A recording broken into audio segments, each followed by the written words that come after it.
जय श्री राधे कृष्णा। आज गुप्त नवरात्रि का 7वां दिन है। आज माँ धूमावती की पूजा की जाती है। माँ धूमावती की पूजा करने से मनुष्य के जीवन से दुख, दुर्भाग्य और दरिद्रता हमेशा हमेशा के लिए दूर हो जाती है। देवी धूमावती की पूजा करने से विपत्तियों का नाश होता है और समस्त रोगों से छुटकारा मिलता है। तो आइए सुनते हैं देवी भागवत महापुराण की कथा को। ब्रह्मा जी बोले, हे नारद, ऐसा कहकर जनार्दन भगवान विष्णु ने पुनः कहा, हम लोग बार बार प्रणाम करते हुए उनके पास चलें। वे वरदायिनी महामाया हमें अवश्य वरदान देगी। अतः निर्भय होकर हमें उनके चरणों के निकट चलकर उनकी स्तुति करनी चाहिए। यदि उनके द्वारपाल हमें वहाँ रोकेंगे तो हम लोग ध्यान पूर्वक वहीं बैठकर देवी की स्तुति करने लगेंगे।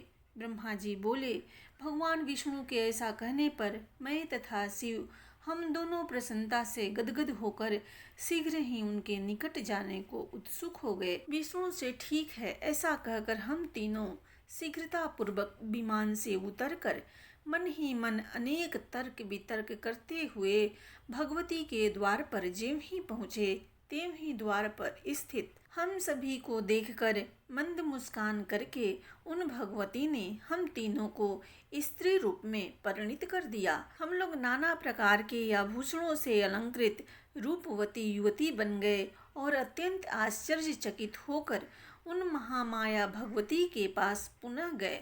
स्त्री वेश में हम लोगों को अपनी चरणों के निकट देखकर अत्यंत मनोहर रूप वाली उन देवी ने हम लोगों के ऊपर कृपा दृष्टि डाली। उस समय महामाया भगवती को प्रणाम करके स्त्री वेशधारी तथा दिव्य वस्त्र धारण किए हम तीनों परस्पर एक दूसरे को देखते हुए उनके सामने खड़े रहे। उन महादेवी की हजारों सेविकाएं थी। वहां उपस्थित सभी देवियां सुंदर स्वरूप की थी और विचित्र वस्त्र एवं आभूषणों से सुसज्जित थी। वे सब जगदम्बा की विभिन्न सेवाओं में तत्पर थी। उनमें से कुछ गा रही थी, कुछ नाच रही थी और कुछ स्त्रियां हर्ष के साथ वीणा तथा मुख्य वाद्य बजाती हुई अन्य सेवाओं में संलग्न थी। हे नारद जी, वहाँ मैंने भगवती के चरण कमल के नख रूपी दर्पण में जो अद्भुत दृश्य देखा उसे बताता हूँ, आप सुने।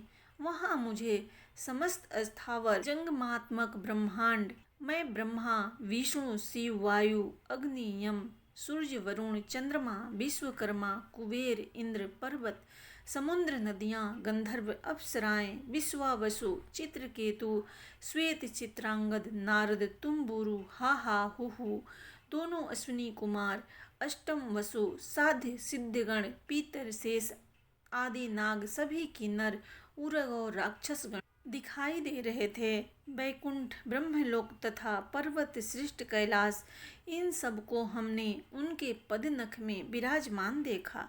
उसी में मेरा जन्म स्थान कमल भी था और मैं चतुरानन उस कमल कोश में बैठा हुआ था। मधु कैटभ नाम से दोनों दानव तथा शेष साई महाविष्णु भी उसी में विराजमान थे। ब्रह्मा जी बोले, इस प्रकार परमेश्वरी के चरण कमल के नख में स्थित यह सारा दृश्य मुझे दिखाई दिया, जिसे देखकर मैं चकित रह गया और मन ही मन सोचने लगा, यह क्या है। मेरे ही समान विष्णु और शिव भी वहाँ आश्चर्यचकित होकर खड़े थे। उस समय हम तीनों ने समझ लिया कि समस्त जगत की जननी ये ही महादेवी हैं। इस प्रकार अमृतमय एवं कल्याणमय उस द्वीप में अनेक प्रकार के दृश्य देखते हुए हमारे 100 वर्ष व्यतीत हो गए। वहाँ की प्रसन्न वदना एवं विचित्र अलंकारों से अलंकृत देवियाँ हम तीनों को अपनी सखियाँ समझती थी और हम लोग भी उनके स्नेहपूर्ण सद्व्यवहार से मुग्ध थे तथा उनके मनोरम भावों को देखकर अति प्रसन्न थे। एक बार भगवान विष्णु महादेवी भगवती श्री भुवनेश्वरी की स्तुति करने लगे। श्री भगवान बोले, प्रकृति एवं विधात्री देवी को मेरा निरंतर नमस्कार है। कल्याणी, कामप्रद, वृद्धि तथा सिद्धि देवी को बार बार नमस्कार है। सच्चिदानंद रूपिणी तथा संसार की योनि स्वरूपा देवी को नमस्कार है। आप पंचकृत विधात्री तथा श्री भुवनेश्वरी देवी को बार बार नमस्कार है। समस्त संसार की एकमात्र अधिष्ठात्री तथा कूटस्थ रूपा देवी को बार बार नमस्कार है। अर्धमात्रा की अर्थभूता तथा हलेखा देवी को बार बार नमस्कार है। हे जननी, आज मैंने जान लिया कि यह ब्रह्मांड विश्व आप में समाहित है तथा संपूर्ण ब्रह्मांड की सृष्टि एवं संहार भी आप ही करती हैं। इस ब्रह्मांड के निर्माण में आपकी विस्तृत प्रभाव वाली शक्ति ही मुख्य हेतु है। अतः मुझे यह ज्ञात हो गया है कि आप ही संपूर्ण लोक में व्याप्त हैं। इस सत्य एवं असत्य संपूर्ण जगत का विस्तार करके उस चिद ब्रह्मा पुरुष को यथा समय आप इसे समग्र रूप से प्रस्तुत करती हैं। अपनी प्रसन्नता के लिए 16 तत्वों तथा महदादि अन्य 7 तत्वों के साथ आप इसे इंद्रजाल के समान प्रतीत होती हैं। हे जननी, आपसे रहित यहाँ कोई भी वस्तु दिखाई नहीं देती। आप अपने कृपा प्रभाव से संसार का कल्याण करती हैं। हे जननी, मधुकैटभ नामक दोनों दानवों से आपने हमारी रक्षा की है। हे माता, जब मैं विष्णु, शिव तथा ब्रह्मा भी आपके अपूर्व चरित्र को जानने में समर्थ नहीं हैं, तब अन्य कोई कैसे जान सकता है। हम लोगों ने आपके इस लोक में अद्भुत प्रभाव वाले दूसरे विष्णु, शिव तथा ब्रह्मा को देखा है। हे देवी, क्या वे देवता अन्यान लोकों में नहीं होंगे? हम लोग आपकी इस अद्भुत महिमा को कैसे जान सकते हैं? हे जगदम्बा, हम लोग आपके चरणों में मस्तक झुकाकर यही याचना करते हैं कि आपका यह दिव्य स्वरूप हमारे हृदय में सदा विराजमान रहे। हे माता, आपकी यह भावना हमारे प्रति श्रद्धा बनी रहे कि ये सब हमारे सेवक हैं और हम भी सर्वथा आपको अपने मन में अपनी स्वामिनी समझते रहें। हे जगदम्बिके, आप समस्त ब्रह्मांड प्रपंच को पूर्ण रूप से जानती हैं। जगत में ऐसी प्रसिद्धि है कि ब्रह्मा सृष्टि करते हैं, विष्णु पालन करते हैं और रुद्र संहार करते हैं, किंतु हे देवी, क्या यह बात सत्य है? हे गिरिजे, यह पृथ्वी इस जगत को धारण नहीं करती है, अपितु आपकी आधार शक्ति ही इस समस्त जगत को धारण करती है। ब्रह्मा, मैं, विष्णु तथा शंकर, हम सब आपके ही प्रभाव से उत्पन्न होते हैं। हम सब नित्य नहीं हैं, तो फिर इंद्र आदि प्रमुख देवता कैसे नित्य हो सकते हैं? हे भवानी, आपके सानिध्य में आने पर आज मुझे ज्ञात हो गया कि आप मुझ पुराण पुरुष पर सर्वदा दया भाव बनाए रखती हैं। आप निश्चय ही सदा से बुद्धिमान पुरुषों की विद्या तथा शक्तिशाली पुरुषों की शक्ति हैं। आप वेदों की प्रथम कला गायत्री हैं। आप ही स्वहा, स्वधा, सगुणा तथा अर्धमात्रा भगवती हैं। जिस प्रकार पूर्ण महासमुद्र विस्तृत तरंगे उस समुद्र का ही अंश होती है, उसी प्रकार आदि अंत से हीन निष्कलंक ब्रह्मा के जीव रूपी अंशों को मोक्ष प्रदान करने के उद्देश्य से आपने संपूर्ण जगत प्रपंच का निर्माण किया है। हे अंबिके, आप ही इस मोहमय भव सागर से मेरी रक्षा कर सकती हैं। हे देवी, आपको नमस्कार है। हे महाविद्ये, मैं आपके चरणों में नमन करता हूँ। हे सर्वार्थदात्री शिवे, आप ज्ञान रूपी प्रकाश से मेरे हृदय को आलोक प्रदान कीजिए। ब्रह्मा जी बोले, हे नारद, इस प्रकार देव जनार्दन भगवान विष्णु की स्तुति कर लेने के उपरांत भगवान शिव शंकर विनीत भाव से देवी के सम्मुख स्थित होकर कहने लगे। शिव जी बोले, हे देवी, यदि भगवान विष्णु आपके प्रभाव से प्रादुर्भूत हुए तथा उनके बाद ब्रह्मा जी भी आपसे उत्पन्न हुए, तो क्या मुझ तमोगुणी की आपसे उत्पत्ति नहीं हुई है? हे शिवे, आप तो समग्र लोक की रचना में चतुर हैं। ब्रह्मा, विष्णु और शंकर ने अखिल जगत की रचना की है। ऐसा जो लोग अन्यथा बोलते हैं, वे कुछ भी नहीं जानते हैं। हे यम, ब्रह्मा, विष्णु और महेश्वर द्वारा निर्मित इस संपूर्ण चराचर जगत को आपने व्याप्त कर रखा है। आप अनेक प्रकार के वेश धारण करके कुतूहल पूर्ण क्रीड़ाएं करती हुई स्वेच्छ विहार करती हैं। हे अंबिके, जब मैं शिव, विष्णु और ब्रह्मा सृष्टि काल में इस ब्रह्मांड की रचना करने की इच्छा करते हैं, तब निश्चित ही आपके चरण कमलों का रजकण प्राप्त करके ही हम लोग अपने अपने कार्य करने में समर्थ होते हैं। हे अंबिके, इस ब्रह्मांड की सृष्टि, स्थिति और संहार करने में आपके तीनों गुण ही सर्वथा समर्थ हैं। फिर भी आपने हम ब्रह्मा, विष्णु और महेश को क्रमशः इन कार्यों को संपन्न करने के लिए तीनों लोकों के कारण रूप में उत्पन्न किया है। विमान में बैठा हुआ मैं ब्रह्मा तथा विष्णु, हम लोग इन भुवनों से परिपूर्ण परिचित हो गए हैं। हे भवानी, मार्ग में स्थित इस नवीन भुवनों को किसने बनाया, इसे आप बताएं। हे जननी, नारी भाव को प्राप्त हम लोगों को सदा अपने चरणों की सेवा करने का अवसर दें।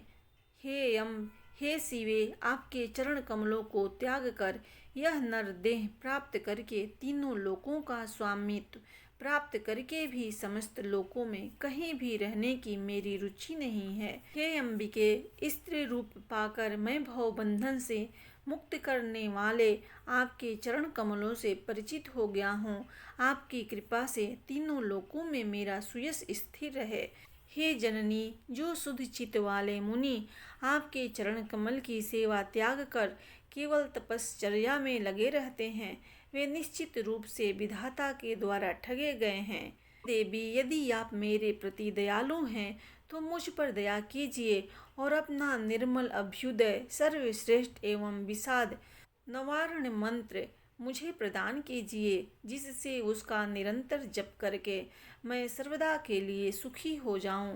पूर्व जन्म में मैंने नवारण मंत्र की दीक्षा पाई थी, परंतु अब मुझे यह स्मरण नहीं रहा है। इसलिए हे जननी, आज पुनः वह मंत्र मुझे प्रदान कीजिए और भवसागर से मेरा उद्धार कीजिए। ब्रह्मा जी बोले, हे नारद, अद्भुत तेजस्वी शिव जी के ऐसा कहने पर जगदम्बा ने स्पष्ट शब्दों में नवाक्षर मंत्र का उच्चारण किया। उस मंत्र को ग्रहण करके शिव जी बहुत प्रसन्न हो गए और भगवती के चरणों में प्रणाम करके वहीं पर स्थित हो गए।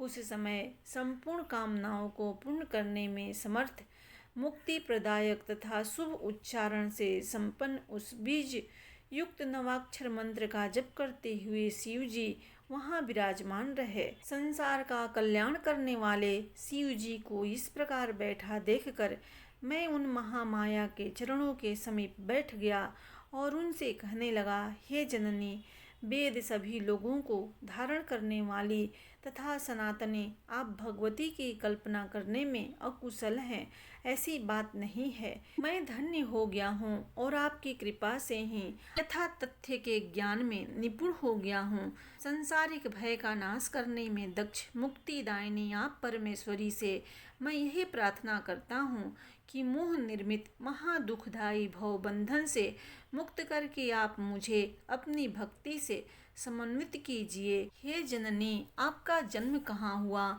इसे न तो किसी ने देखा और न सुना, और कोई यह भी नहीं जान पाया कि आपकी उत्पत्ति कहाँ हुई है।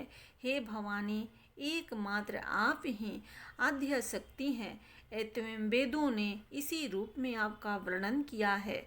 हे अम्ब, आपकी ही शक्ति से प्रेरित होकर मैं सृष्टि करने में, विष्णु पालन करने में तथा शिव संहार करने में समर्थ होते हैं।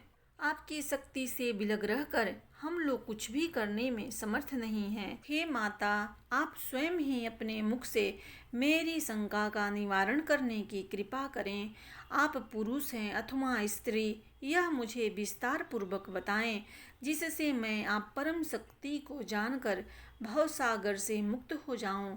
ब्रह्मा जी बोले, अत्यंत नम्र भाव से मेरे पूछने पर वे आद्य शक्ति भगवती मधुर वचन कहने लगी। देवी बोली, मैं और पर ब्रह्मा सदा एक ही हैं, कोई भेद नहीं है, क्योंकि जो वे हैं वही मैं हूँ और जो मैं हूँ वही वे हैं। बुद्धि भ्रम से हम दोनों में भेद दिखाई पड़ता है, इसलिए हम दोनों में विद्यमान सूक्ष्म अंतर को जो बुद्धिमान जानता है, वह संसार के बंधन से छूटकर सदा के लिए मुक्त हो जाता है, इसमें संदेह नहीं है। ब्रह्मा अद्वितीय, एक नित्य एवं सनातन है। केवल सृष्टि रचना के समय वह पुनः द्वैत भाव को प्राप्त होता है। जिस प्रकार एक ही दीपक उपाधि भेद से दो प्रकार का दिखाई देता है, अथवा दर्पण में पड़ती हुई छाया दर्पण भेद से भिन्न भिन्न प्रतीत होती है, उसी प्रकार मैं और ब्रह्मा एक होते हुए भी उपाधि भेद से अनेक हो जाते हैं। हे यज, जगत का निर्माण करने के लिए सृष्टि काल में भेद दिखता है। सृष्टि के प्रलय काल में मैं न स्त्री हूँ, न पुरुष हूँ और न ही नपुंसक हूँ, परंतु जब पुनः सृष्टि होने लगती है तब पूर्वतः यह भेद बुद्धि के द्वारा उत्पन्न हो जाता है। मैं ही बुद्धि, श्री, धृति, कृति, स्मृति, श्रद्धा, मेधा, दया, लज्जा, क्षुधा, तृष्णा, क्षमा, कांति, शांति, पिपासा, निंद्रा, तंद्रा, जरा, अजरा, विद्या, अविद्या, अस्पृहा, वांछा, शक्ति, असक्ति, वसा, मंजा, त्वचा, दृष्टि, सत्यासत, वाणी, परा, मध्या, पश्यंती आदि वाणी के भेद और भी विभिन्न प्रकार की नाड़ियाँ हैं, वह सब मैं ही हूँ। हे पतियों ने, आप यह देखिए कि इस संसार में मैं क्या नहीं हूँ और मुझसे पृथक कौन सी वस्तु है। इसलिए आप यह निश्चित रूप से जान लीजिए कि सब कुछ मैं ही हूँ। हे विधे, मेरे इन निश्चित रूपों के अतिरिक्त यदि कुछ हो तो मुझे बताइए। अतः इस सृष्टि में सर्वत्र मैं ही व्याप्त हूँ। निश्चित ही मैं समस्त देवताओं में भिन्न भिन्न नामों से विराजित हूँ। जल में शीतलता, अग्नि में उष्णता, सूर्य में प्रकाश और चंद्रमा में ज्योतिषना रूप में मैं ही यथेष्ट प्रकट होती हूँ। हे विधे, इस संसार का कोई भी जीव मुझसे रहित होकर स्पंदन भी करने में समर्थ नहीं हो सकता, यह मेरा निश्चय है। हे ब्रह्मा, आप ही जब सृष्टि करना चाहते हैं तब उसमें शक्ति ही कारण है, ऐसा जानिए। जब आप शक्ति से युक्त होते हैं तभी सृष्टि कर्ता हो जाते हैं। इसी प्रकार विष्णु, शिव, इंद्र, अग्नि, चंद्रमा, सूर्य, यम, विश्वकर्मा, वरुण और वायु देवता भी शक्ति संपन्न होकर ही अपना अपना कार्य संपादित करते हैं। पृथ्वी भी जब शक्ति से युक्त होती है तब स्थिर होकर सबको धारण करने में समर्थ होती है। यदि वह शक्तिहीन हो जाए तो वह एक परमाणु को भी धारण करने में समर्थ न हो सकेगी। यदि मैं चाहूँ तो संपूर्ण संसार का जल पी जाऊं, अग्नि को नष्ट कर दूं और वायु की गति रोक दूं। मैं जैसा चाहती हूँ वैसा करती हूँ। हे कमलोद्भव, सभी तत्वों के अभाव का संदेह अब आप कहीं न कीजिए। इसलिए हे यज, अब आप उस महातत्व को ग्रहण कीजिए जिससे अहंकार की उत्पत्ति होती है। तत्पश्चात आप पूर्व की भांति समस्त प्राणियों की रचना कीजिए। अब आप लोग जाइए तथा अपने अपने लोकों की रचना करके निवास कीजिए और देव का चिंतन करते हुए अपने अपने कार्य कीजिए। हे विधे, सुंदर रूप वाली, दिव्य हास वाली, रजोगुण से युक्त, श्रेष्ठ श्वेत वस्त्र धारण करने वाली, अलौकिक दिव्य आभूषणों से विभूषित, उत्तम आसन पर विराजमान इस महासरस्वती नामक शक्ति को क्रीड़ा विहार के लिए अपनी सहचरी के रूप में स्वीकार कीजिए। यह सुंदरी सदा आपकी सहचरी बनकर रहेगी। इस पूज्यतम प्रेयसी को मेरी विभूति समझकर कभी भी इसका तिरस्कार न कीजिएगा। अब आप शीघ्र ही इसे लेकर सत्यलोक में प्रस्थान करें और तत्व बीज से 4 प्रकार की समस्त सृष्टि करने में तत्पर हो जाएं। समस्त जीवों और कर्मों के साथ जो लिंग कोश है उन्हें पूर्व की भांति आप प्रतिष्ठित कर दें। काल, कर्म और स्वभाव नाम वाले इन कारणों से समस्त चराचर सृष्टि को पूर्व की भांति अपने अपने स्वभाव और गुणों से युक्त कर दीजिए। विष्णु आपके सदा माननीय और पूजनीय हैं, क्योंकि सत्व गुण की प्रधानता के कारण वे सर्वदा सब प्रकार से श्रेष्ठ हैं। जब जब आप लोगों को कोई कठिन कार्य उपस्थित होगा उस समय भगवान श्री हरि पृथ्वी पर अवतार ग्रहण करेंगे। कहीं त्रियक योनि में तथा कहीं मानव योनि में शरीर धारण करके ये भगवान जनार्दन दानवों का अवश्य विनाश करेंगे। ये महाबली शंकर जी भी आपकी सहायता करेंगे। अब आप समस्त देवताओं का सृजन करके स्वेच्छा सुखपूर्वक विहार कीजिए। ब्राह्मण, क्षत्रिय तथा वैश्य लोग दक्षिणायुक्त नाना विधि यज्ञों से विधि पूर्वक पुण्य मनोयोग के साथ आप सबकी पूजा करेंगे। हे देवों, सभी यज्ञों में मेरे नाम का उच्चारण करते हैं आप सभी लोग निश्चित रूप से सदैव तृप्त एवं संतुष्ट हो जाएंगे। आप लोग तमोगुण संपन्न शंकर जी का सब प्रकार से सम्मान कीजिएगा और सभी यज्ञ कार्यों में प्रयत्न पूर्वक उनकी पूजा कीजिएगा। जब कभी भी देवताओं के समक्ष दैत्यों से भय उत्पन्न होगा, उस समय सुंदर रूपों वाली वाराही, वैष्णवी, गौरी, नारसिंही, सदाशिवा तथा अन्य देवियों के रूप में मेरी शक्तियाँ प्रकट होकर उनका भय दूर कर देगी। अतः हे कमलोद्भव, अब आप अपने कार्य करें। हे कमलोद्भव, बीज तथा ध्यान से युक्त मेरे इस नवाक्षर मंत्र का जाप करते हुए आप समस्त कार्य कीजिए। हे महामते, आप इस मंत्र को सभी मंत्रों से श्रेष्ठ जानिए। सभी मनोरथों की सिद्धि के लिए आपको इस मंत्र को सदा अपने हृदय में धारण करना चाहिए। मुझसे ऐसा कहकर पवित्र मुस्कान वाली जगत जननी ने भगवान विष्णु से कहा, हे विष्णु, अब आप इन मनोहर महालक्ष्मी को स्वीकार कीजिए और यहाँ से प्रस्थान कीजिए। ये आपके वक्षस्थल में सदा निवास करेंगी, इसमें संदेह नहीं है। आपके लीला विनोद के लिए मैंने आपको यह सभी मनोरथ प्रदान करने वाली कल्याणमय शक्ति अर्पित की है। आप इनका सर्वदा सम्मान करते रहिएगा और कभी भी तिरस्कार न कीजिएगा। लक्ष्मी नारायण नामक यह संयोग मेरे द्वारा ही रचा गया है। मैंने देवताओं की जीविका के लिए ही यज्ञों की रचना की है। आप तीनों विरोध भाव से रहित होकर व्यवहार कीजिए। अब आप ब्रह्मा, विष्णु, शिव तथा ये सभी देवता मेरे ही प्रभाव से प्रादुर्भूत हुए हैं। एवं निसंदेह आप लोग सभी प्राणियों के मान्य एवं पूज्य होंगे।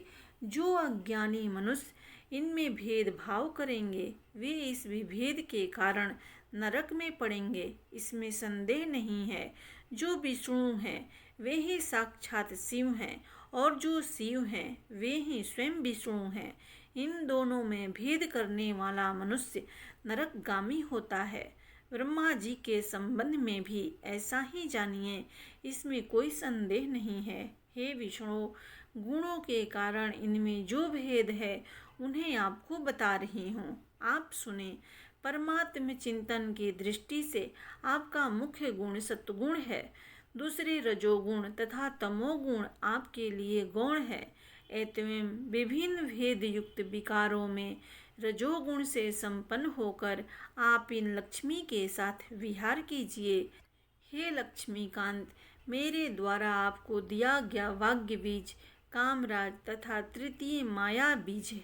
इनसे युक्त यह मंत्र परमार्थ प्रदान करने वाला है। आप इसे ग्रहण करके निरंतर इसका जप कीजिए तथा सुखपूर्वक विहार कीजिए। हे विष्णु, ऐसा करने से आपको न तो मृत्यु भय होगा और न काल जनित भय ही होगा। जब तक मैं विहार करती रहूँगी तब तक यह सृष्टि निश्चित रूप से रहेगी और जब मैं संपूर्ण चराचर जगत का संहार कर दूंगी उस समय आप लोग भी मुझ में समाहित हो जाएंगे। आप लोग समस्त मनोरथों को पूर्ण करने वाले तथा मोक्ष प्रदान करने वाले इस मंत्र का अनवरत स्मरण करते रहें। अपना कल्याण चाहने वाले व्यक्ति को इस मंत्र के साथ ओमकार जोड़कर चतुरक्षर मंत्र का जप करना चाहिए। हे पुरुषोत्तम, अब आप वैकुंठ का निर्माण कराकर उसी में निवास कीजिए और मुझ सनातनी का सतत ध्यान करते हुए इच्छा पूर्वक विहार कीजिए।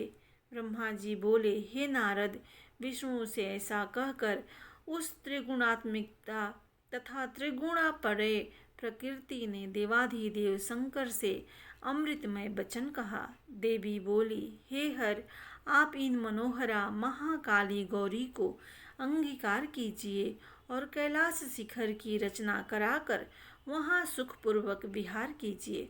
तमोगुण आप में प्रधान गुण के रूप में विद्यमान रहेगा और सत्वगुण तथा रजोगुण आप में गौण रूप में व्याप्त रहेगा।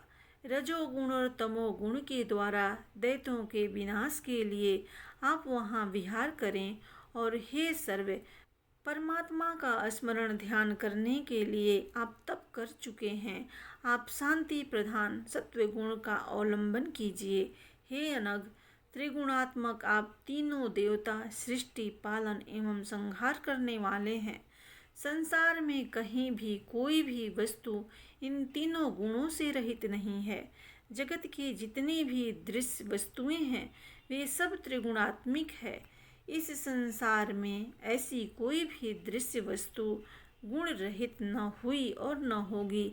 निर्गुण और एकमात्र वह परमात्मा ही है और वह कभी दृष्टिगोचर नहीं होता।